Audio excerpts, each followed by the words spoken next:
Hello everyone. I'm going to be giving two speeches.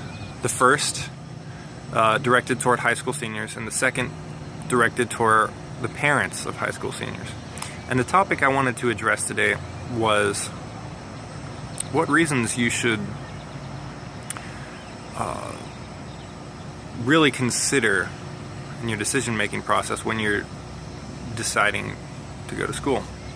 So, high school seniors, pardon that. Let me tell you a story. About 5 years ago, I decided I wanted to go to Baylor, and this was when I was a high school senior. And so I made up my mind. I'm going to go to Baylor. It's beautiful. It's a Christian university. I have family nearby. I like the city. All of those different things I thought were major considerations that would really come into play. And so I didn't even think about the academic standards, even though they're very, very good at Baylor. I wasn't thinking about that.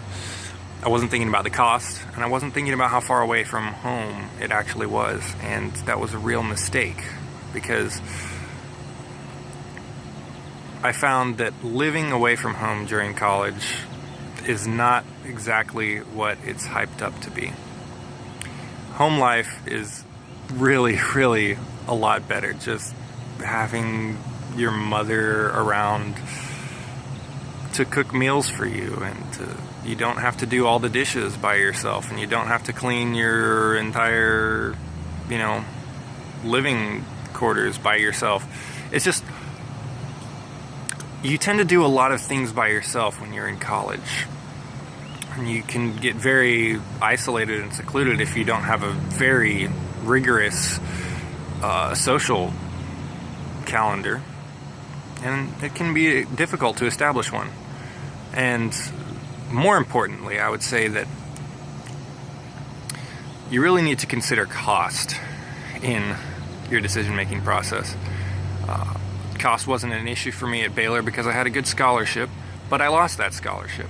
And then I had to choose, and I wasn't able to continue there anymore, so I had to come to UTPB, which was a blessing in disguise, because UTPB is way, way, way less expensive.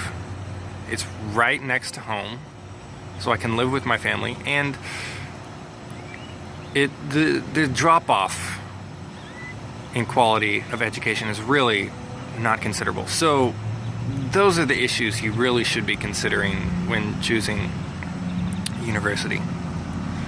Now to parents. So this is the distinction to parents now. Parents, you really are going to have to work with your kids on them choosing a college, because they have no idea. And you may not either.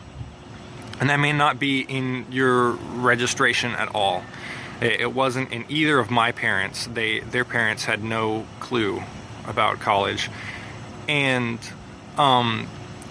it ended up working out well for both of my parents, because they went to school locally, which saved tremendous amounts of money on the education process, and was also just simply more comfortable for them. And I have this experience myself. I went to Baylor for 2 years. It was expensive. It was far away from home. I was uncomfortable there. It really wasn't a great situation. So I would say the first thing you need to help your child consider is, what is it going to cost? And are you going to be comfortable living away from home without all of the friends that you grew up with, and without your family? And just outside of a home setting, it can be very different. And your kids are not going to want to hear this necessarily, because they have their own ideas. And sometimes you need to just let them go do their thing. But these are things that you need to sit down and talk with them about. Discuss all of the benefits and the pros and the cons of going away to school or staying at home to school, going to an expensive university, going to a cheap university. And so ultimately I would say be practical. Don't let them get caught up in ideals. Be practical with them and really help them see that being practical is the best way going forward. All right, I'm done.